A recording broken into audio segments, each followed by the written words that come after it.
우리 연말이 되면은 떠오르는 말이 있습니다. 온고지신이라는 사자성어입니다.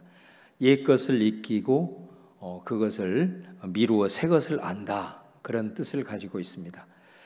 한 해를 마무리하면서 올 한 해가 내 삶에 어떤 의미가 있었는지 한번 돌아보라 라는 것입니다. 돌아보는 삶과 그러지 못한 삶은 새해를 맞이하는 데 있어서 많은 차이가 있다. 그래서 우리가 새해를 새로운 소망을 품고 시작하기 위해서는 반드시 올 한 해를 정리하는 것이 아주 중요하다라는 그런 의미입니다. 특별히 이 온고라는 말을 다른 말로 바꾸어 보면 기억하라라는 것입니다. 올 한 해 내게 있어서 좋은 습관은 무엇인지, 또 좋은 느낌, 좋은 컨디션, 이런 거는 한 번으로 끝나고 지나치지 말고 그것을 잘 기억하라. 내 마음속에, 내 몸에 잘 그것을 기억하며 저장을 하라, 그런 뜻이죠. 특별히 우리 그리스도인에게는 하나님의 은혜, 이 하나님의 은혜를 헤아리고 그것을 우리의 영혼 속에, 우리의 마음 속에 저장하는 것, 이것이 아주 중요합니다. 새해에도 우리에게는 어떤 삶이 펼쳐질지 아무도 알 수 없습니다. 그런 상황에서 우리가 넉넉히 이길 수 있는 것이 바로 기억의 힘입니다. 바로 하나님의 은혜의 기억, 내 속에 저장되어 있는 2021년 동안 역사하셨던 그 하나님의 은혜, 하나님의 사랑, 이것을 깊이 마음속에 기억하고 저장할 때에 또 그것이 힘이 되어 또 우리들의 새해를 밝혀주는 그런 능력으로 역사하실 줄 믿습니다.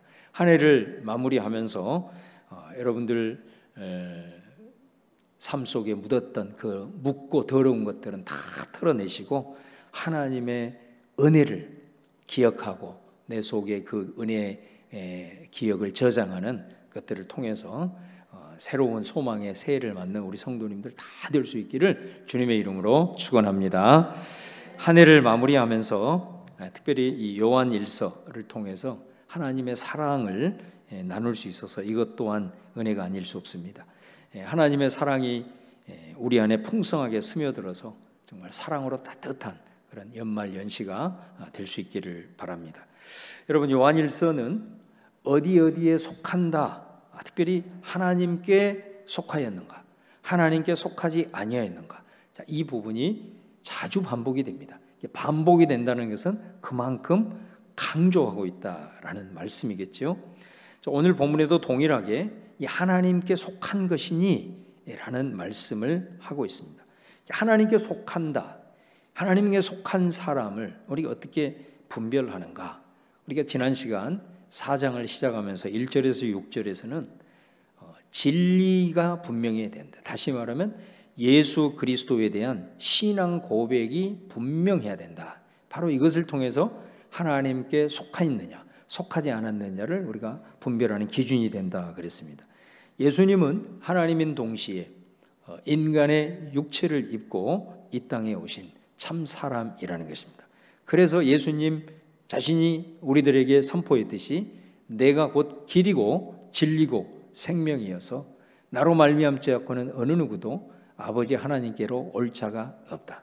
사도행전에 베드로가 선포했던 것처럼 천하 인간에 구원을 주실 만한 다른 이름을 우리에게 주신 일이 없다라고 하는 이 예수 그리스도에 대한 분명한 신앙 고백, 바로 이 진리를 통해서 그 사람이 하나님께 속하였느냐, 하나님께 속하지 아니하였느냐를 우리가 분별할 수 있다라는 것입니다.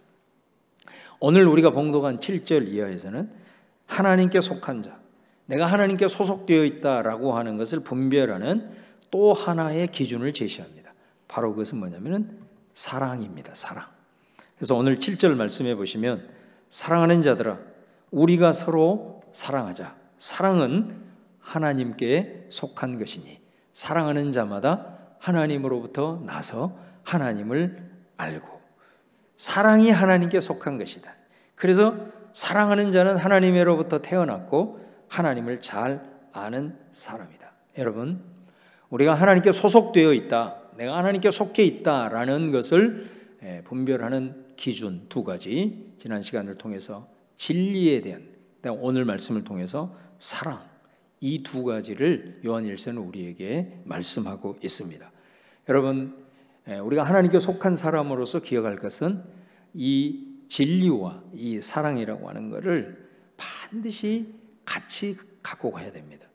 이거 진리와 사랑이 어느 한쪽으로도 치우쳐서도 안 되고 또 하나만 붙들고 다른 하나를 팽개치는 그것이 아니라 우리 그리스도인이 하나님께 속한 자라는 것은 진리와 사랑을 함께 붙들고 있어야 된다라는 것을 오늘 요한일서를 통해서 우리가 꼭 기억을 해야 되겠습니다.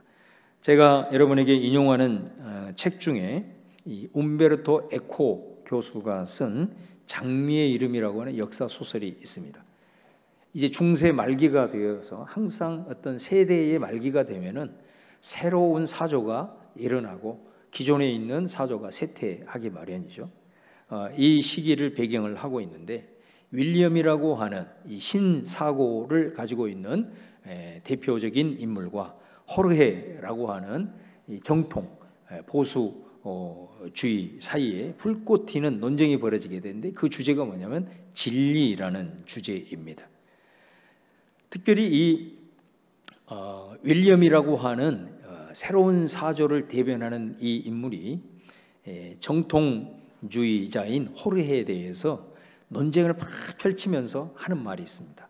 특별히 이 윌리엄이 봤을 때 호르헤는 너무나도 병적일 정도로 흑백 논리에 사로잡혀가지고 수많은 정죄의 칼날을 휘두르는 그런 사람이었습니다. 논쟁을 벌이는 가운데 그를 향하여 윌리엄이 이런 말을 합니다.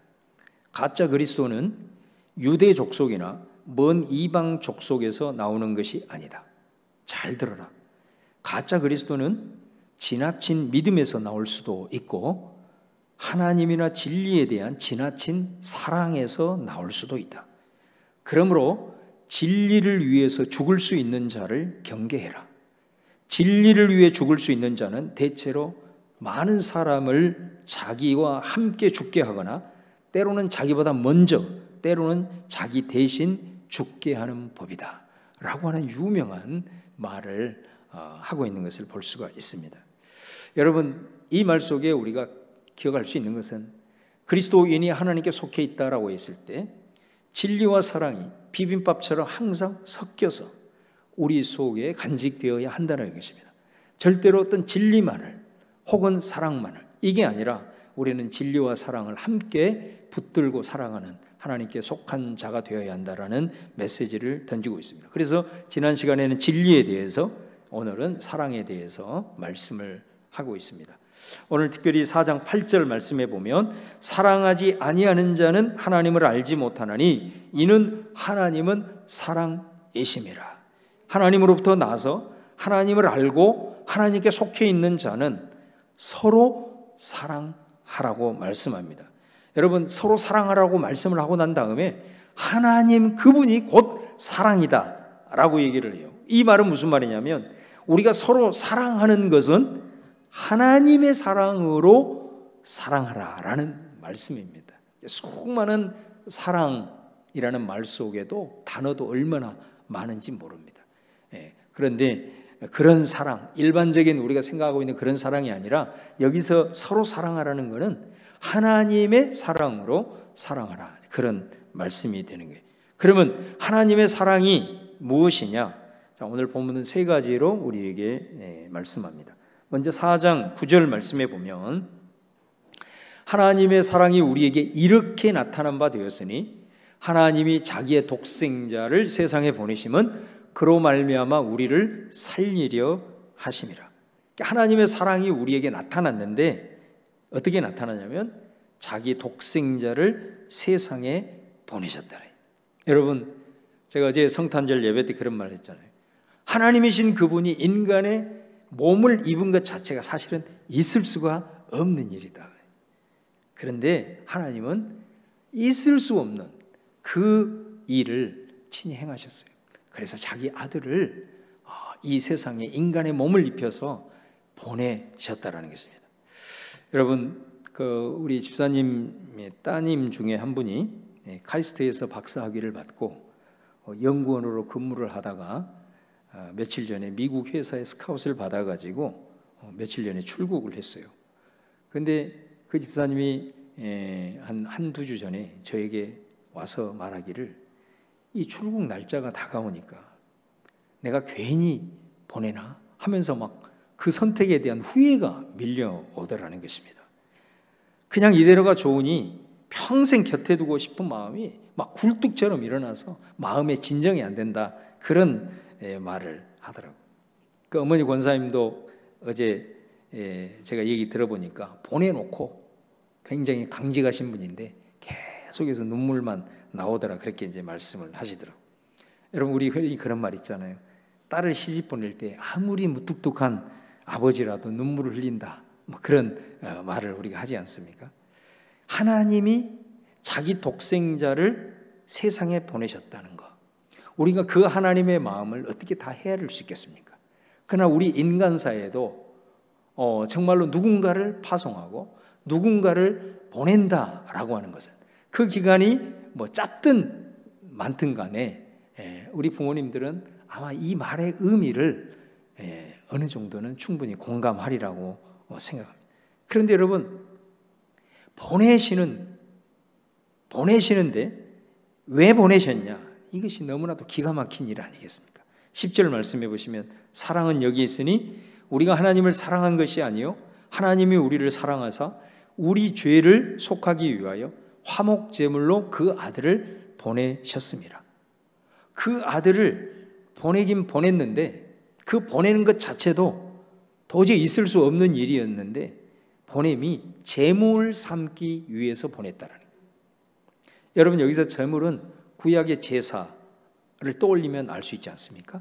구약에 하나님 앞에 제사를 드릴 때 여러 가지 제사의 종류가 있는데, 특별히 짐승을 잡아서 하나님 앞에 제물로 드릴 때에 죽여서 피를 흘리고 또 가죽을 벗기고 각을 떠가지고 불에다 다 태워드리는 거거든요. 그러니까 예수님이 이 땅에 오시면, 다시 말하면 하나님께서 그 독생자를 이 세상에 보내신 것도 도저히 정말로 우리가 감당할 수 없는 건데, 그 보내신 이유가 뭐냐면 그 아들을 희생시키기 위해서, 속된 말로 얘기하면 죽이기 위해서 보냈다는 거예요. 죽이기 위해서. 여러분, 아까 그 집사님이야 사실 얼마나 잘된 일입니까? 축하하고 좋은 일이어도 그 보낸다는 것이 그렇게 마음이 애잔하고 짠한 느낌이 드는데, 하나님이 그 아들을 세상에 보낸 것은 그 아들을 죽이기 위함이다. 죽이기 위함이다. 사실은 생각해 보면 좀 끔찍한 일 아니겠습니까? 근데 더 기가 막힌 것은 뭐냐면, 무엇을 위한 희생이고 무엇을 위한 보내심이냐? 그는 하나님 자신을 배반하고 불순종하여서 틈만 나면 자기가 하나님 위치에 올라가려고 하는 완악하고 패역한 인간을 위해서라는 거예요. 우리의 죄를 씻기 위해서라는 거예요. 사실 여러분, 그 수혜자가 저와 여러분 아니겠습니까? 이게 하나님의 사랑입니다. 하나님의 사랑. 로마서 5장 8절에 우리가 아직 죄인 되었을 때에 그리스도께서 우리를 위하여 죽으심으로 하나님께서 우리에 대한 자기의 사랑을 확증하셨느니라. 우리가 아직 죄인 됐을 때에 그리스도 예수를 이 땅에 보내신 그 아들을 희생시킴으로 우리를 얼마나 사랑하시는가를 확증을 하셨다라고 성경은 증언하고 있는 거예요. 여러분, 우리가 서로 사랑한다라는 것은요, 바로 이런 사랑을 말합니다. 근데 여러분, 여기서 우리가 좀 주의를 해야 될 것 중에 하나가 뭐냐면, 우리 마음속에 어떻게 우리가 그런 사랑을 해? 그것은 처음부터 우리에게는 불가능한 일이야 라고 단정을 지어버리는 경우가 종종 있습니다. 사실 저 역시도 어떻게 이런 사랑을 내가 할 수 있지? 불가능하다고 여길 때가 많았던 것으로 고백합니다. 그런데 오늘 말씀을 준비하면서 이 말씀을 묵상하는 가운데, 이거는 내 믿음의 문제일 수도 있겠다라는 생각이 내 안에 들어왔습니다. 내가 정말로 이 말씀, 이거는 실제로 사실인데 이거를 진짜 내가 믿지 못하고 있는 것은 아닌가라는 생각이 불현듯 묵상하는 가운데 내 마음에 요동치기 시작했습니다. 과연 내가 하나님이 죄인된 나를 위해서 그 아들을 세상에 보내신, 그리고 희생시키신, 그런데 그 수혜자가 나라고 하는 이 사실을 진짜 내가 믿고 있는 것인가? 그 결과로 내가 구원을 받은 하나님의 사람이었던가? 이런 관점을 가지고 말씀을 묵상하니까 생각이 좀 바뀌더라고요. 내 마음가짐이 좀 달라지더라고요. 이거는 내가 그냥 할 수 없어. 인간이 어떻게 이런 거를 해? 합리화할 수 있는 문제가 아니라는 묵상이 되었습니다. 이거는 내가 못하는 것과 별개의 문제라는 생각이 들었습니다.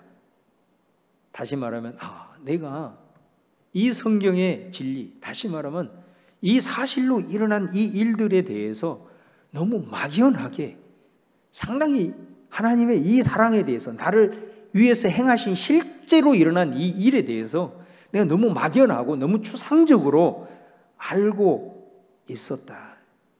그 사실을 실제로 내가 믿지 못하는 이게 불신의 문제는 아니었는가라는 것이죠. 그러면서 내가 한 사건이 하나 생각이 났어요. 그거는 제가 어떤 목사님의 설교를 듣는 내용인데요. 그분이 그런 고백을 하는 거예요. 아버지가 목사님이신데 예배 시간마다 얼마나 회개를 강조를 하시는지 막 불을 토하듯 회개를 강조를 하셨다는 거예요.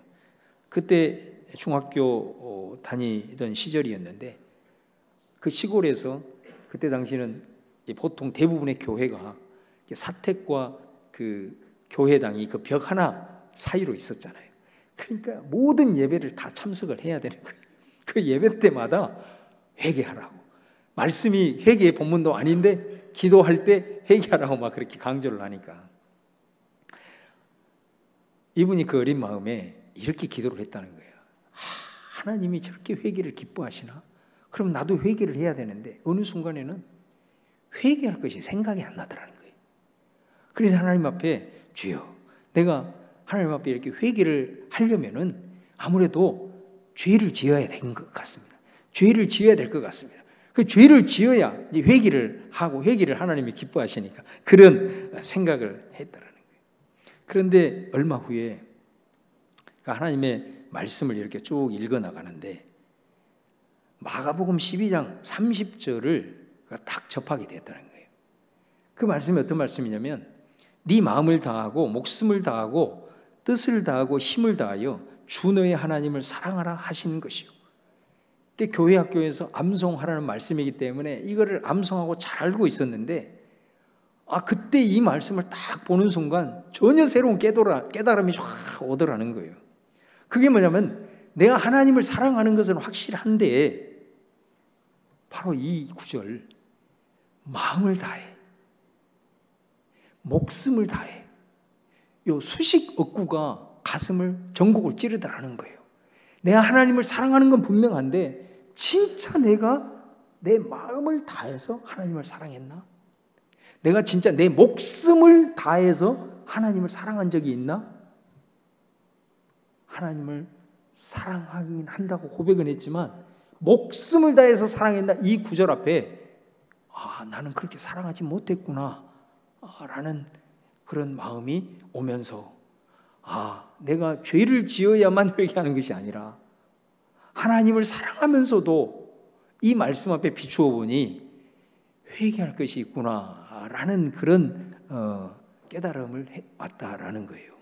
여러분 이 말씀이 제가 생각이 나면서 우리가 신앙생활을 하고 죄에 익숙했던 말씀들, 특별히 그 하나님의 사랑 얼마나 많이 우리가 듣고 묵상하고 나아가는 말씀입니까?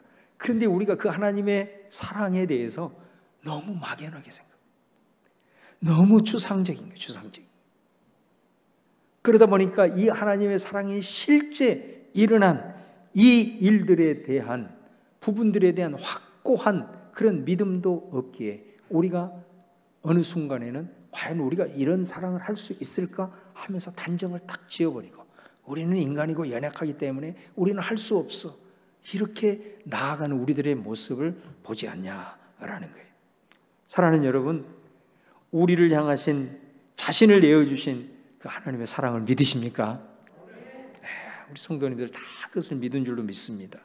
이 자리에 있는 저와 여러분이 바로 그 사랑의 수혜자라는 사실, 우리가 오늘 말씀을 통해서 꼭 기억할 수 있기를 바랍니다. 믿음은 실체라고 그러잖아요. 증거라고 그러잖아요. 우리가 서로 사랑하다 보면 손해 볼 때도 있잖아요. 사랑하기 때문에 때로는 내가 희생할 때도 있거든요.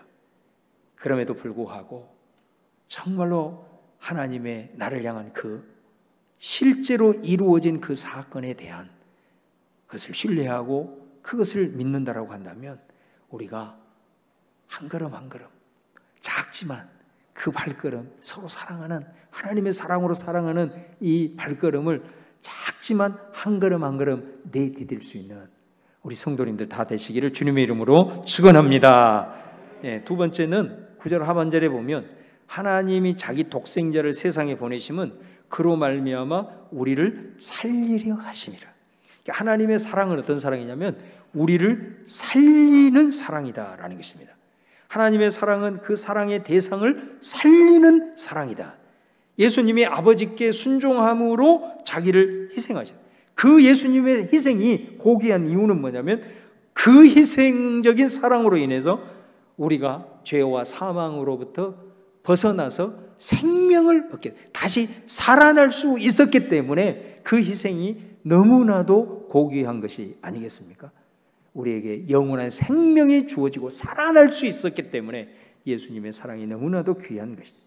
여러분, 지금도 사실 우리 주변에 보면은 이 예수님의 발자취를 따르는 사람들이 사실 많습니다. 이 세상이 삭막한 것 같아도 정말로 이 주님의 마음을 품고 이 서로 사랑하는 그런 마음으로 생명을 살리고 수많은 사람들을 살려내는 그런 일들을 감당하는 사람들이 의외로 많다는 것을 보게 됩니다. 그런데 어떻게 보면 어떤 때는 참 우리가 부끄러운 것은 뭐냐면 예수님을 알지 못하는 사람들, 우리가 흔히 불신자라고 얘기하는 그런 분들 중에도 사람을 살리기 위해서, 사람을 정말로 살려내는 데 있어서 자기 자신을 희생하고 있는 사람들도 많다는 사실을 보면서 때로는 그리스도인으로서 마땅히 우리가 그 일들을 앞서서 해야 됨에도 불구하고 머뭇거리는 우리들의 모습을 보면서 사실 부끄러울 때가 많다는 거예요. 우리가 예수 그리스도를 믿는 그 믿음으로 정말로 진리를 사랑하고 진리를 수호한다라고 하면서 사실 우리가 신앙 속에서, 우리들의 관계 속에서 정말로 때로는 상대를 살려내는 것이 아니라 상대에게 상처를 주고 또 그 상대를 계속해서 회복시키는 것이 아니라 또 상대를 정죄의 칼날로 휘두르면서 이렇게 나아가고 있는 부분들이 순간순간 우리 안에 얼마나 있는가. 여러분, 하나님께 속한 사람은 내가 아무리 엄청난 능력자라도, 아무리 엄청난 권세를 가지고 있더라도, 내가 아무리 많은 은사와 물질을 소유한다고 하더라도 그 모든 것들은 여러분 딱 하나를 위해서 사용해야 됩니다. 사람을 살리는 일에 사용을 해야 되는 거예요.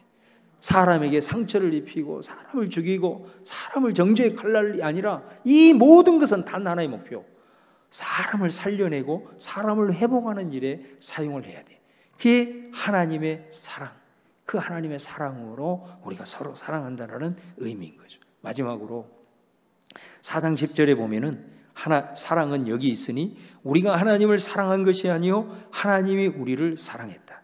하나님의 사랑의 세 번째는 뭐냐면 먼저 사랑입니다. 먼저 사랑. 사랑은 여기 있으니 우리가 하나님을 사랑한 것이 아니라 하나님이 우리를 사랑했다. 먼저 하나님이 사랑했다. 항상 하나님의 사랑은 먼저 사랑입니다. 이게 좀 더 구체적으로 얘기를 하면 하나님의 먼저 사랑은 뭐냐면요, 사랑받을 자격이 있기 때문에 사랑한 것이 아니라는 거예요. 이 먼저 사랑이라고 하는 것은 자격이 없는, 우리가 아직 죄인 되었을 때에 그리스도께서 우리를 위하여 죽으심으로, 바로 이 사랑이거든요. 먼저 사랑은 사랑을 받을 만한 어떤 조건이 있기 때문에 사랑한 것이 아니라 조건이 없는 사랑을 위해, 이럴 때만에 우리가 먼저 사랑할 수 있는 것 아니겠습니까? 여러분, 죄인이라고 하는 것은 죄의 대가를 받거나 그 죄의 대가를 받기 위해서 기다리고 있는 사람이잖아요. 그리고 죄의 대가를 받고 무슨 사면을 해주거나 회복을 시켜주고 받아주는 것 아니겠습니까? 그런데 하나님은 죄 가운데 있는 우리를 먼저 받아주신 거예요. 이게 하나님의 사랑이라는. 여러분, 네가 먼저 회개하면 내가 너 용서하마. 요거는 구약의 사랑이에요. 율법적 사랑이에요, 이게 사실은. 그런데 이것이 어떻게 보면 세상의 논리와도 같습니다. 예수님이 오셔서 우리에게 계시해 주신 복음은 뭐냐? 이거예요. 내가 먼저 너 용서했다. 그러니 나는 너를 이미 용서하고 너를 향하여 두 팔 벌리고 있으니 언제든지 너는 회개하고 내게 돌아와라. 이게 예수님의 복음이에요. 여러분, 비슷한 것 같지만 엄청나게 다른 것입니다.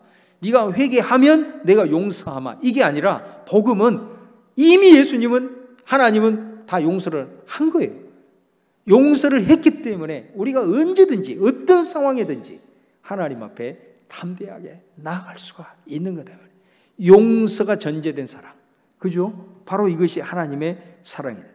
여러분, 누가복음 15장에 보면은 예수님의 하나님의 사랑을 잘 보여주잖아요. 탕자가 아버지 하나님의 그 아버지를 권위를 무시하고 그리고 아버지 곁을 떠나잖아요. 그리고 지 마음대로 허랑방탕한 삶을 살지 않습니까? 놀라운 것은 뭐냐면 아들이 떠난 직후에 아버지는 그 순간부터 아들이 돌아오기를 기다린다는 거예요. 돌아오기를 기다린다는 건 뭐냐면 아들이 떠난 순간 이미 아버지는 아들을 용서한 거예요. 그리고 아들을 향하여 받아주기로 두 팔 벌려 기다리고 있는 거예요. 그러니까 여러분, 이 아들이 방탕하고 이렇게 인생의 패배자로 있을 때 그가 마지막 그 인생의 절망의 골짜기에서 생각하는 게 뭡니까? 요즘 말로 말하면 극단적인 선택을 할 수 있는 그런 상황에서 이 아들이 생각난 거는 그래도 아버지의 집으로 가면은 아버지의 품을 그리는 거예요. 그래서 이 거짓골로 아버지 집으로 가자 하고 돌아올 때 어느 누구도 그 집 나간 둘째 아들이라고 알아보지 못할 때, 저 먼 곳에 있을 때 아버지는 알아보는 거예요. 그래서 여러분, 성경에 보면 아버지가 먼저 달려가지 않습니까?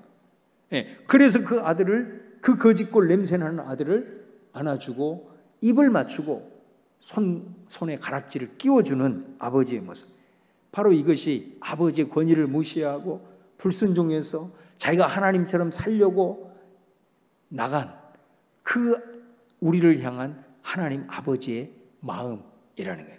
항상 그분은 먼저 용서를 하시는 분이고 먼저 사랑의 손을 내미시는 그 사랑, 이게 바로 하나님의 사랑이다라는 것입니다. 그래서 우리가 하나님으로부터 나고 하나님으로부터 속한 사람의 특징 중에 하나는 뭐냐면 이 먼저를 놓치지를 않는다는 거예요. 왜? 우리가 하나님으로부터 그 사랑을 체험을 하고 그 사랑을 받았기 때문이다. 그래서 우리도 먼저 사랑할 수가 있는 겁니다. 다른 말로 말하면 어떤 조건이 채워져야 사랑하는 차원이 아니라 하나님을 먼저 사랑하는 그 조건이 없는 사랑을 우리가 작지만 한 걸음 한 걸음 내디디면서 살아갈 수가 있다. 사랑하는 여러분, 오늘 하나님께 난 자가 누구냐? 하나님께 속한 자가 누구냐? 예수님에 대한 진리로 견고하게 서 있는 자고, 또 한 가지 더, 하나님의 사랑으로, 바로 이 세 가지 하나님의 사랑으로, 그 사랑을 믿고 그리고 그 사랑으로 서로 사랑하는 것이다 라고 말씀해요. 오늘 말씀을 마무리하면서 어느 가족이 휴가를 다녀오느라고 고속도로에 차를 타고 오다가 교통사고를 당하게 되었습니다.